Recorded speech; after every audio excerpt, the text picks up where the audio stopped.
Wow, aren't we lucky? I'm back. I'm back for another episode of the podcast. Hey! Yeah, before I kick this off, this is the Money in the Bank review as well. I thought I might as well do this, try and get back in the saddle as best I can.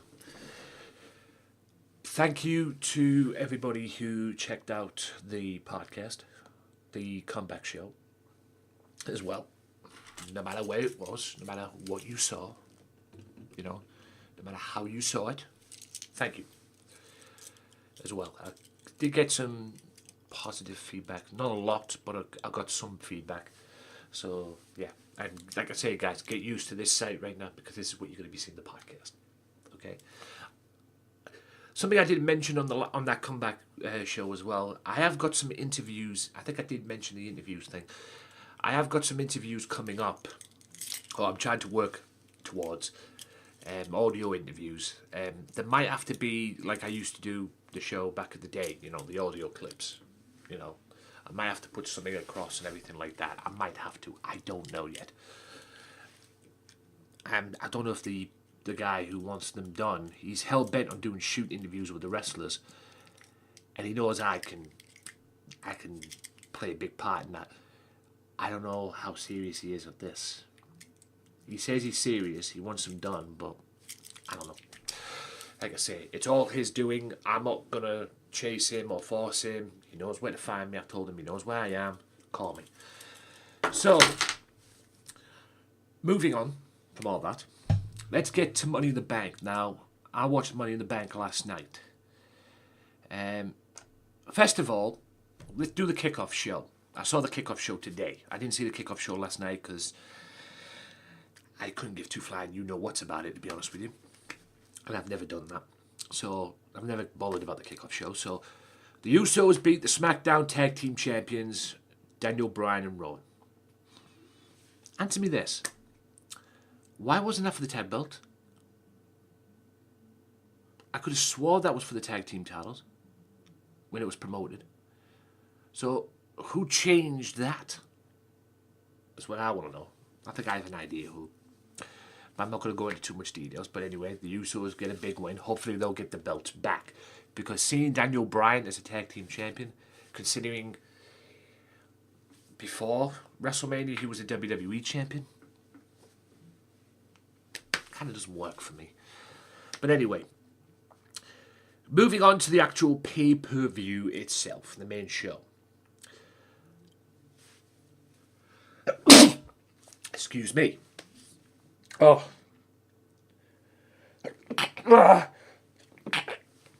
Apologies for that, ladies and gentlemen. Don't worry, that will not be edited out. Apologies. Right, moving on to the main show. Bayley won the women's the women's Money in the Bank match. Thank God. It's about damn time she won that match. It was a great match. A lot of spots in the match. One spot in particular, Carmella injured herself. Or I don't know if she was seriously injured because she came back out.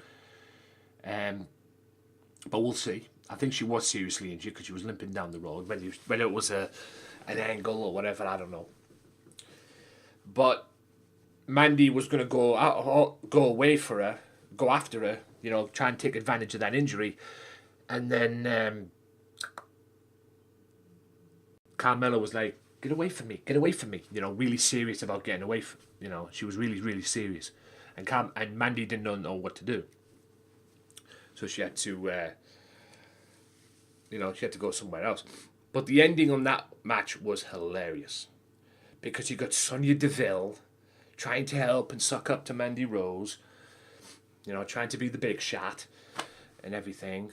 It was absolutely hilarious. And I'll tell you the reason why that was hilarious. Because she's going up, Sonya's carrying her up, trying to carry her up and help her up to get to that briefcase. And as she's about to reach the briefcase, Bayley's right in her face. She's like, what you doing, girl? And then you saw the look on Mandy Rose and Sonya Deville's face. They're like, oh, shit. And then Bayley pushes them both off. They land on top of each other, whatever. And then Bayley gets the briefcase. Done. So it's about time Bayley got that. She deserves that. She deserves it. The Bailey situation to me is like the Becky Lynch. Okay, all right, Becky won both belts at WrestleMania, yada, yada, yada. But Bailey deserves some credit, some opportunity, like Becky as well. Maybe not win both belts, but she deserves a run, and she's going to get it. More on that later. In what was a quick match, Samoa Joe and Rey Mysterio. Rey Mysterio is now the new US champion. I don't get this, man. This feud, to be honest with you. You know, where does Dominic play in this role? Because apparently the reason why Mysterio's back, from what I've heard, is because he wanted them to give Dominic a chance to wrestle. So I'm guessing Dominic's training up right now. That's what I've heard. But now he's the US champion, and he beat Samoa Joe, and Samoa Joe, I think, pretty much broke his nose. I don't know how that happened, but that ended quick. The ending was kind of like, how can I put this? The Kevin Nash thing. Samoa Joe gets him up in a powerbomb, rolls through, gets the 1, 2, 3. Rey Mysterio wins. That's what the ending was like. But this feud is far from over, because Joe attacked him after the match, beat him up, blah, blah, blah. But the main key thing about that match is, if you look at the pinfall, whether you want to deny this or not, you look at the pinfall that Ray got on Joe, and you can see Joe's shoulder was clearly up. Clearly up. So there's going to be a rematch, probably at the Saudi show. And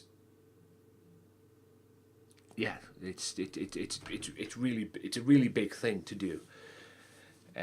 So I'm guessing there'll be another match at the Saudi show. I don't know. Excuse me. So we'll see. We'll see what happens. The Miz and Shane McMahon. It was a good match, but the ending sucked. Okay. Yes, it was a good match. Miz trying to get his semblance of revenge against Shane for what's happened and all that. But the ending was horrible. Horrible ending. The cage is designed to stop people running. If that was the case, then Shane wouldn't have been allowed to go over the top rope to win the match. It would have been a pinfall submission only match. That's what it should have been, if that was the case. If that was the case for him to not run away. Okay? If that was the case. If he wanted to make a cage match between these two, he should have put these two in Hell in a Cell. If that was if the angle and the story was for Shane not to run away. Because that's what Shane's been doing, running away. And then he pretty much ran away, but, you know, it was the right call at the end of the day, because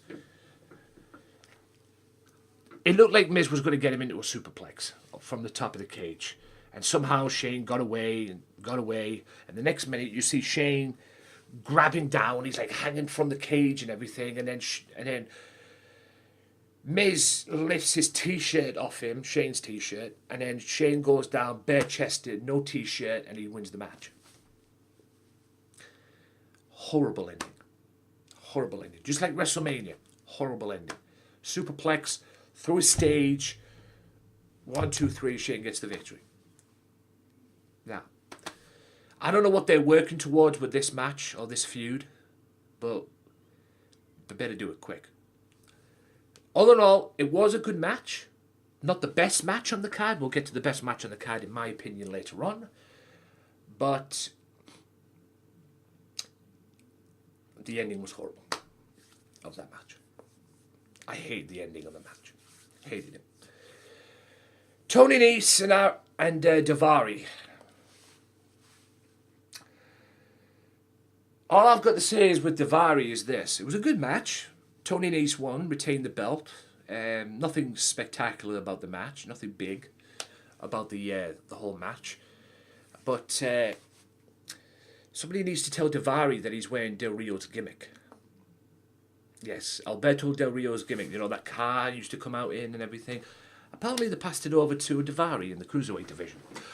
Okay, it's not quite 100% the same because Daivari comes out in this purple car and he's wearing long trousers. I don't think Del Rio ever wore long trousers, but he's wearing these long trousers and sunglasses and walking down thinking he's cool and everything like that. Yeah.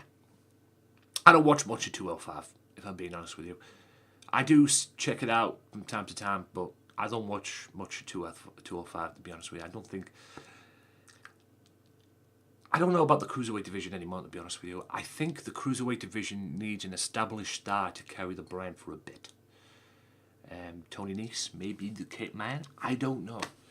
I could never figure the Cruiserweight division out. But that match was good. There's nothing, like I said, nothing spectacular about the match. And of course, Tony Nese retained. Raw SmackDown Women's Champion Becky Lynch defeats Lacey Evans. And I've got to give Lacey credit. I got to give Lacey Evans credit. Big credit.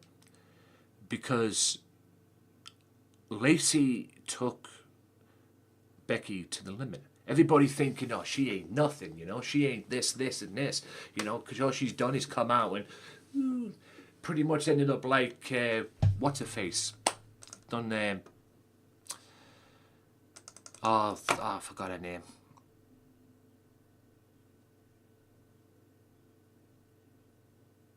The woman who used to come out and you know, come out and then make excuses for the matches that she had a wardrobe malfunction. I forgot her name. You guys know who it is, but my memory has went blank on that one. But you know who she is. But she came out and wrestled and took Becky to the limit. And then one mistake, she's in the disarmer and Becky wins. And as Becky's walking back, not expecting to defend her SmackDown Women's title right after, Charlotte walks out. And yes, Lacey got involved. As we know we would. SmackDown, Charlotte wins the belt.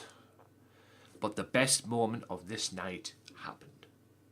Because when Bayley won the Money in the Bank, you knew something was going down. You could see it a mile away.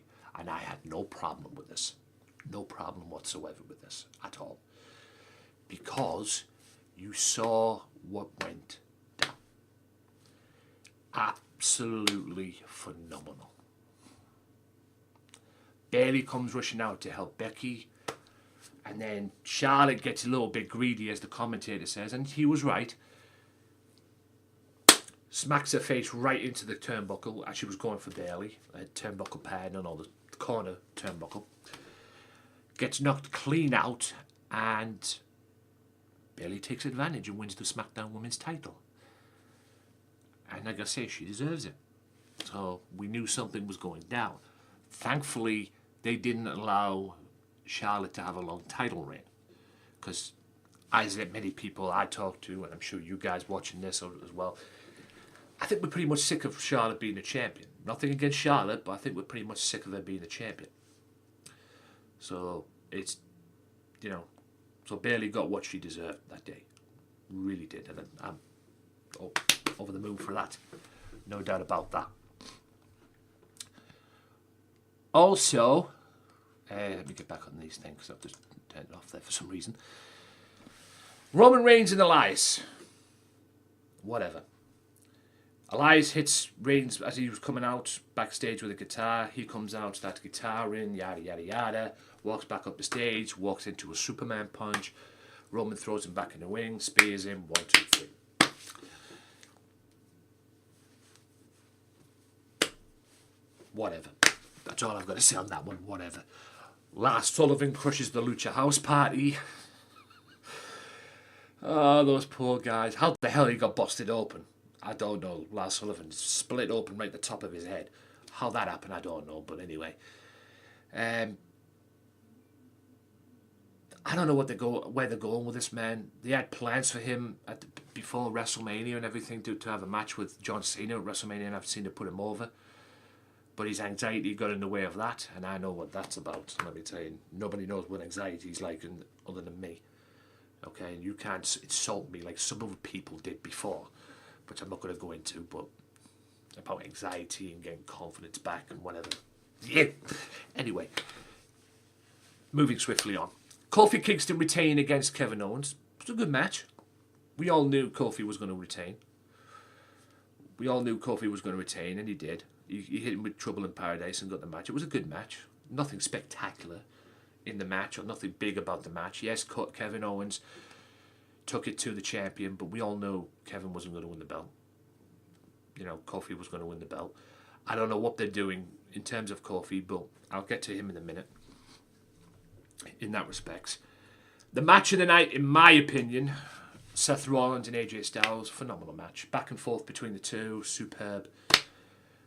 Everything it lived up to be in terms of a dream match, and just phenomenal back and forth stuff. You know, one spot in the match, it looked like he was going to powerbomb him from the apron to the floor, although it looked like it was going to be a Styles clash to the floor, but we managed to get it. Seth managed to get out of it.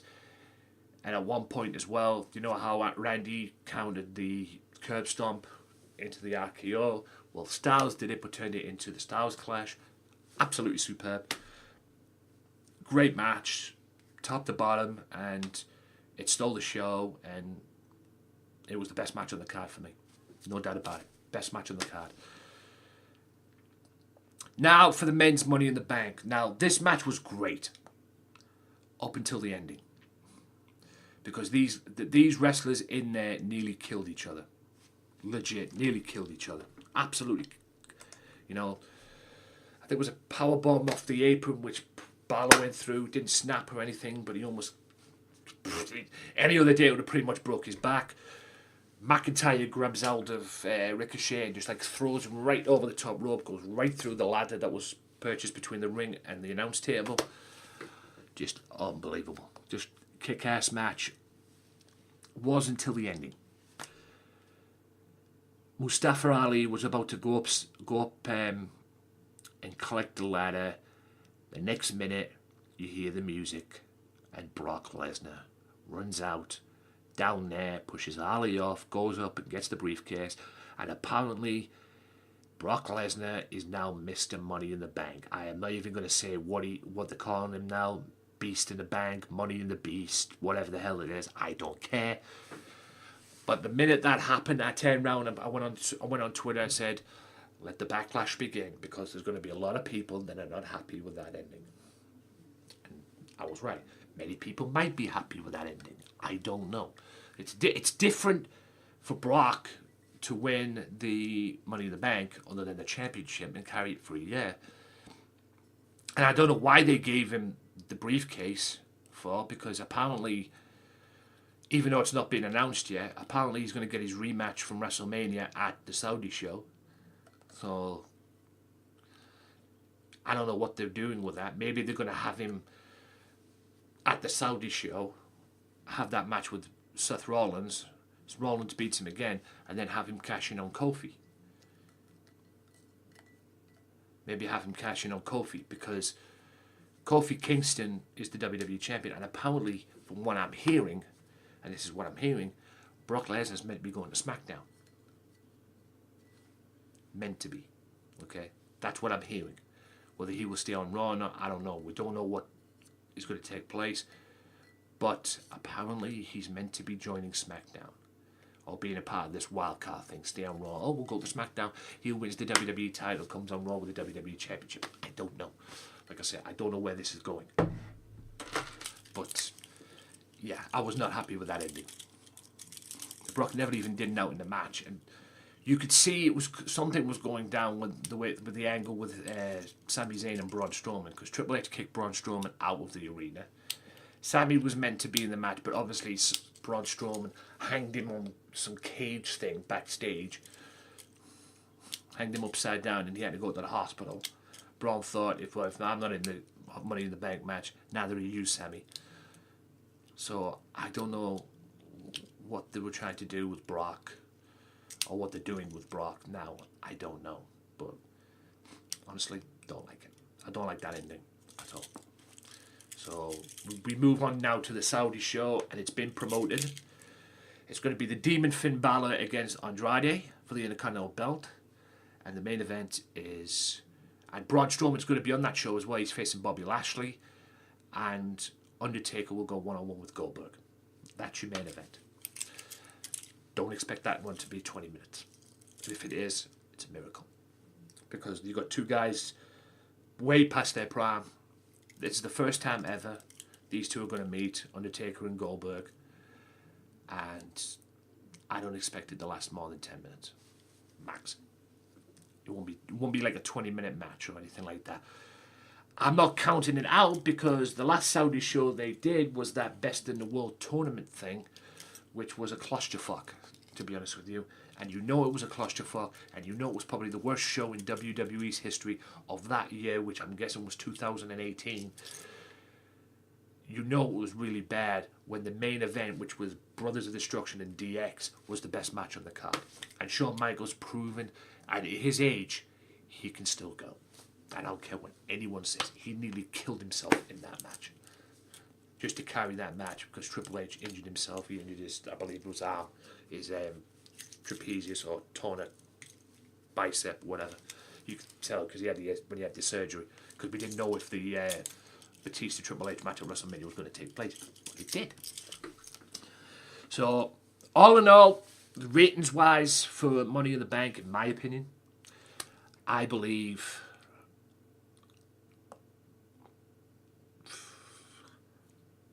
I'd say 7. And I'm being nice there. And the only reason why I'm giving it a 7 was because of the Rollins and AJ Styles match. Rollins and AJ Styles. That's the only reason why it's getting a 7, in my opinion. So, lovely, lovely people. Let me talk about a few other things as well that I didn't mention on the other podcast, the Comeback Show. Rest in peace, Ashley Mazzaro. I'll say that again. Rest in peace, Ashley Mazzaro. 39 years old. Apparently she died of suicide. Depression got to her and everything, and apparently she died because of suicide, from what I've been told. So rest in peace to you. It is a sad time. She was 39 years old, but depression got the best of her, and apparently it was because of stuff that she did in the ring, from what I've heard. I don't know. I really don't know. But yeah, it was a sad day. Really sad day. Also, as well, what else was I'm trying to figure out what else was in. Apparently, Pac has quit AEW. I believe this is a work before anybody jumps on board, okay?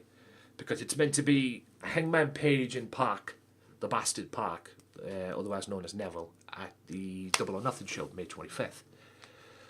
But at a indie show, which I believe was in Nottingham, UK indie show, which I believe was in Nottingham, Pac was meant to wrestle in the main event, but the guy that was meant to wrestle did not turn up due to traffic problems. So they had to get a replacement, and the replacement for the match was Hangman Page. And Hangman Page and Pac came early. One of the main events for Double or Nothing, May 25th, came early. And apparently Pac, from what I saw, injured him, beat the hell out of him, just injured his ankle and whatever. And then Pac turned around and he said, I'm not showing up to May 25th, Double or Nothing, because I only signed with AEW to injure you. Injure Hangman Page. So, is that match on? Is that match off? I believe this is a work before anybody gets involved. I'm not taking this seriously. Just take it with a pinch of salt. I believe this is a work. We will see that match at Double or Nothing. I believe that. If I don't, if we don't, then I apologise. But I still believe it's happening at Double or Nothing. That's just my view on that as well. AEW is fast approaching as I'm doing this. This is May 20th. It is this week. Saturday night, early hours of Sunday morning, on the 26th. As well, so yeah, it's going to be huge. It really is. It's going to be huge. I believe if we got the success from All In, I would imagine it's going to be a lot different than All In. But I think it's going to be a big deal. And like I say, things take time. Things take time for me. And hopefully that will take time as well. I'm just checking on some news. See if there's anything I can talk about that I didn't get to talk about. Yeah. I was right. In that Joe match at the pay-per-view, the Money in the Bank show, Rey Mysterio was short due to Joe getting it was short due to being Joe busted open. Obviously, they must have done then when Joe ended up getting busted open because he broke his nose, and it's clear as day because I'm reading it here, nodq.com for the. They must have got word backstage to the referee, because referee have these little earpieces on there in the match, and they must have told the referee to tell the guys in the ring to go home. So that's why it was short. So, but they screwed it, quite frankly. They screwed the match up because, as you can clearly see, like I say, Joe's shoulder was up. No doubt about it. So, obviously they screwed the match up big time. Because you can't control blood. You can't control blood, but I believe, they didn't have to do that. But anyway, it is what it is. Right, according to NoDQ.com, Dave Meltzer of F4W Online, good old Dave, provided some more insight on why Pac and Adam Page was pulled from the Double or Nothing show. Oh, they pulled it. The reality is he was going to beat Adam Page. Pac. He was going to beat Adam because it would set up a program with Kenny Omega. I'm guessing they were going to set up a program between Pac and Kenny. And he wasn't going to beat Kenny Omega. Obviously not. I think the mentality was, and this is months down the line, when this was going to happen, you people were like, how could they let it go into last week? Well, they were booking months down the line. They didn't want to beat Adam Page unless it meant something. If not, then that's the point. If not, then what's the point? Excuse me. There's no point to win. Yeah, you could get through the show, and I will say it again, every other promotion would have done it differently. There would have been just a DQ. Yeah, he has a point on that one. I'm not going to read the rest. I'll leave some of this. I'll leave it in the description. Apparently, it was not a full-time deal with AEW anyway for Pac, because he's still carrying around Dragon Gate's belt. So obviously they're working something with Dragon Gate.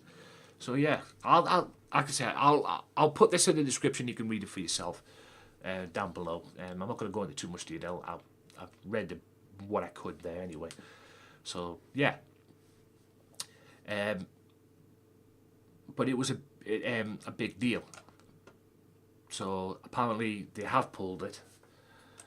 So what's next? I don't know. I guess you have to find out on the May 25th Double or Nothing show, which is going to be huge, guys. It really is. It's going to be huge. I'm not going to go into why Brock Lesnar won the match. There's all these videos. I'll probably watch them myself and that, because I would imagine it's something stupid. But anyway, this has been a short podcast. This was basically based on Money in the Bank. I will be back down the road. I don't know when I'm going to start doing this like a series again like I did before. I really don't know. I really don't know when I'm going to do this. Series it for the channel and everything. It's not going to be like I said, it's not going to be like the first time around. This podcast, not going to be like the first time around. For those of you that didn't see the podcast, I'll put the comeback show in the description. But this is what you're going to see. Okay, this is going up on the YouTube channel, Wrestling Matters YouTube channel, and this is going up on the Facebook page. it might even show up on my Twitch channel as well. I'm thinking of putting it on there as well. So, like I say, we'll see what happens. I'm not gonna, like I say, I'm not gonna bother with other like audio sites that don't work. I have a website coming. I'm gonna have a meeting on Friday to sort that out. I'm hoping I can get it sorted out before then, but I doubt I will. But we'll see. We'll see what happens. You know, things take time and that, so it's all good. And yeah, I'm going to be busy these next couple of weeks in respects of what I've got coming up on June 1st. So I don't know when I can get in. I want to do a review on AEW's Double or Nothing, and I'll have to do that probably Sunday if I can. If I can find it after I've watched it. If not Sunday, maybe Monday. So hopefully I can be back for that as well. But you got 2 episodes of the podcast, my comeback and today. Hope you guys enjoy them both. Like I say, no negative comments. If you're going to put negative comments on this, you're going to get banned and you're going to get removed. No ends, ifs, ends or buts about it. It's as simple as that. Whether you're watching this on Twitch, whether you're watching this on Facebook or YouTube, the YouTube channel, it does not matter. You are going to get banned. It's as simple as that. So be respectful or be gone. Your choice on that one. Like I say, everybody has an opinion about the professional wrestling business. You don't have to agree with what's been said about Money in the Bank. You guys might have liked the Money in the Bank, but at least let's all be respectful, yeah? So, with that being said, guys, thank you for watching this short video, this Money in the Bank review. Hope you guys have enjoyed it. If you do, like, share, and subscribe. There is more coming as well. I'll keep you up to date with what I'm trying to do in terms of this podcast as well. Follow me on Twitter. The Twitters will be down below in the description as well. But until then, guys, thank you so much for the good feedback. Hope I'll get good feedback on this as well, which I probably will. But thanks for welcoming me, trying to welcome me back. I did the premiere on the last one. I premiered that last one and I got some good stuff, good views on it, which I'm very happy about. This will not be a premiere. This will be just going up on there as well, so you can check it out. So thanks for watching, guys. Hope you guys enjoyed Money in the Bank. Bring on AEW and bring on Double or Nothing. I cannot wait. Thanks again, and I'll see you next time. Whenever that will be, I don't know. But like I said, Twitter's down below in the description box. So keep up to date with me on there as well. And I'm working on my Discord at the moment. Yes, I do have a Discord, but I'm working on that at the moment. And when I get my shit together and everything, I'll go back on there and we'll get it sorted out. I might not even go back on Discord, to be honest with you. I don't know. We'll see. If I go on Discord, it'll be to promote my streams and whatever. That's all. But I've had a break from Discord, maybe too long of a break from Discord, and you know what? It's eased my mind. It's really eased my mind. So, with that being said, guys, I'm out of here. Thank you so much for watching or listening or whatever it is you're doing this day, and I'll see you next time. Peace out, y'all.